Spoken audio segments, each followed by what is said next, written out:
The FBI is asking a lot of questions about an antique store in Raleigh's Five Points neighborhood. Federal agents suspect it was a front for an investment scheme. Kelsey Carlson is in our newsroom with this WRAL investigation. Kelsey? Gerald, we talked to two people who initially filed complaints with the Raleigh Police Department. Raleigh police and federal agents are now working together on this one. There are people here in this state and in other states who invested money and feel their money has disappeared. And many tell me they had no idea the antique store owner had a criminal past. The doors are chained. A sign says no trespassing. After opening its doors in March, the posh antique store in Raleigh's Five Points is closed. The owner under investigation by the FBI for possibly running an investment pyramid scheme. She was telling us as far as she was buying estates of antiques and fine art, would buy the entire estate, kind of like both buying wholesale.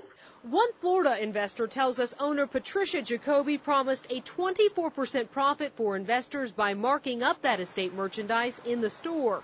Mark Cravens says he invested nearly $400,000 in April, got $50,000 back, and then the check stopped coming. Jacoby has been in trouble with the law before.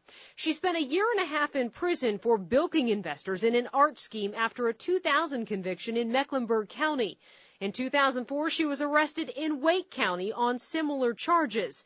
She pleaded guilty last year and is currently on probation. It's just horrible. Attorney Nick Stratus represents two recent local investors whose money he believes is gone. From what we've seen, it looks like hundreds of thousands of dollars so far. Our Florida investor says he was attracted by others who made money. Everything we checked seemed like it was good. We talked to people that have been receiving payments for over a year. The FBI confirms there are potentially dozens of investors involved in this case. As for Jacoby, the landlord at her Five Points store says he hasn't seen her. When her rent was late this month, he locked the door.